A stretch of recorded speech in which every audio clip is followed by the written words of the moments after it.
சிவாய நமக.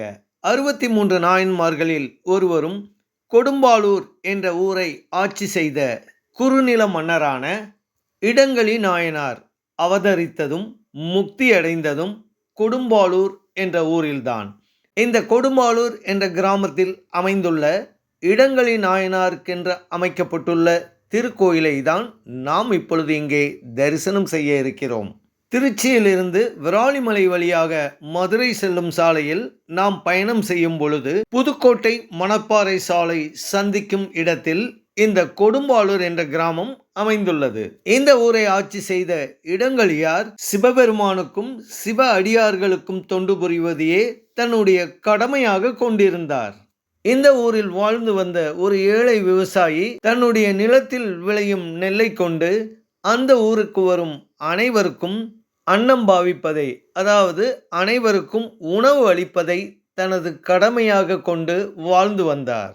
இந்த ஊரில் ஏற்பட்ட பஞ்சத்தால் சிவ அடியாரான அந்த விவசாயியால் தன்னை நாடி வரும் மக்களுக்கு உணவு அளிக்க முடியவில்லை. எப்படியாவது உணவளிக்க வேண்டும் என்ற எண்ணத்தில் தவசீலரான அந்த விவசாயி நள்ளிரவு நேரத்தில் இடங்களியாரின் அரண்மனைக்குள் புகுந்து நெற்களஞ்சியத்திலிருந்து நெல்லை எடுத்து செல்ல முயன்ற பொழுது இரவு காவலர்களால் கைது செய்யப்பட்டு மன்னரான இடங்களியார் முன்பு கொண்டு செல்லப்பட்டார். சிவனடியாரான அந்த விவசாயியிடம் மன்னர் இடங்களியார் விசாரணை செய்த பொழுது சிவனடியார்களுக்கு உணவு படைப்பதற்காக இந்த தவறை தான் செய்து விட்டதாக என்று கூறியதை கேட்ட மன்னன் அந்த விவசாயியை விடுதலை செய்ததுடன் இன்றிலிருந்து தன்னுடைய அரண்மனை கஜானாவும் நெற்களஞ்சியம் அனைத்து சிவனடியார்களுக்கும் திறந்தே வைக்கப்பட்டிருக்கும் என்ற உத்தரவையும் பிறப்பித்தார். மன்னரான இடங்களியார் சிறப்பான ஆட்சி செய்ததுடன் தன் வாழ்நாள் முழுவதும் சிவனடியார்களுக்கென்றே வாழ்ந்ததால் 63 நாயன்மார்களில் ஒருவராக இடங்களி நாயனார் என்ற திருநாமத்துடன் வழிபாடும் செய்யப்படுகிறார். இடங்களியாருக்கென்று அமைக்கப்பட்டுள்ள திருக்கோயிலின் ஆலமரத்தடியின் அமைந்துள்ள விநாயகப் பெருமானின் சன்னதியை தான் நாம் இப்பொழுது தரிசனம் செய்கிறோம்.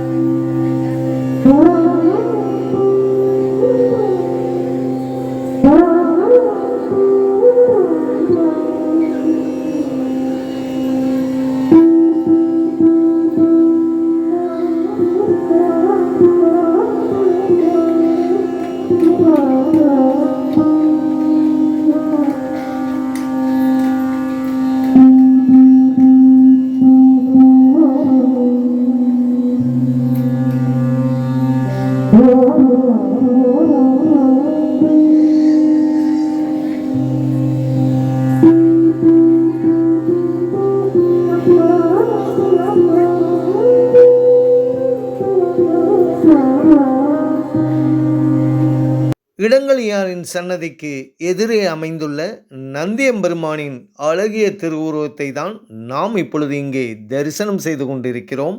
6 அடி உயரத்தில் மிக பெரிய திருவுருவத்துடன் ஒரே கல்லில் இந்த நந்தியம்பெருமானின் சிலை உருவாக்கப்பட்டுள்ளது.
இந்த திருக்கோயில் ஒரே ஒரு பிரகாரத்துடன், அதாவது ஒரே ஒரு திருச்சுற்றுடன் அமைக்கப்பட்டுள்ள ஒரு சிறிய கோயிலாகும். இடங்களி நாயனாருக்கென்று அமைக்கப்பட்டுள்ள தனி சன்னதியில் இடங்களி நாயனார் நின்ற கோலத்தில் அருள்பாவித்துக் கொண்டிருக்கிறார்.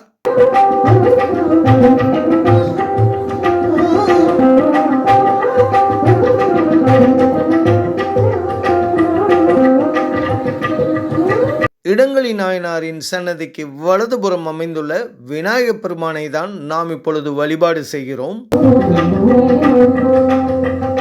இடதுபுறத்தில் பாலமுருகனுக்கென்று அமைக்கப்பட்டுள்ள தனி சன்னதியில் முருகப்பெருமான் பாலமுருகன் என்ற திருநாமத்துடன் அருள்பாவித்துக் கொண்டிருக்கிறார்.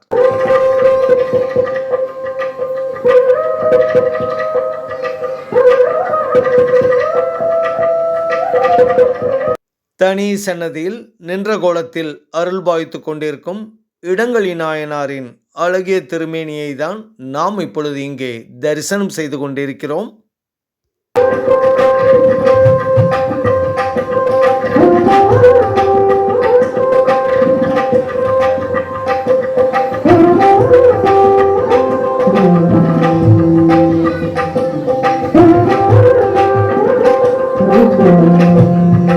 இடங்களி நாயனாரின் சன்னதிக்கு மேல் அமைக்கப்பட்டுள்ள விமானம்.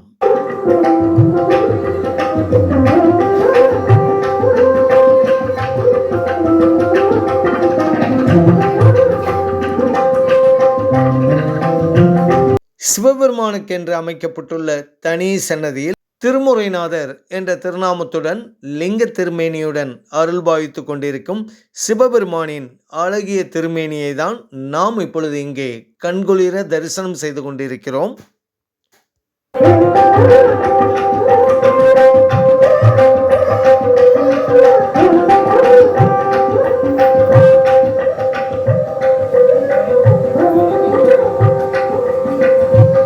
இந்த திருக்கோயிலில் சதுர்த்தி, சஷ்டி, பிரதோஷம் மற்றும் இடங்களி நாயனார் அவதார நட்சத்திரமான கிருத்திகை நட்சத்திரம் அன்றும் சிறப்பு பூஜைகள் மற்றும் அன்னதானமும் நடைபெறுகிறது.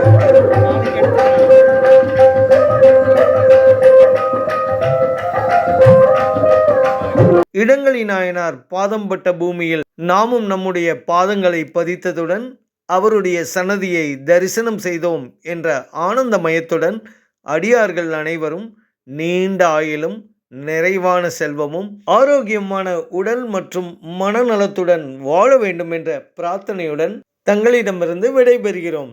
சிவாய நமக.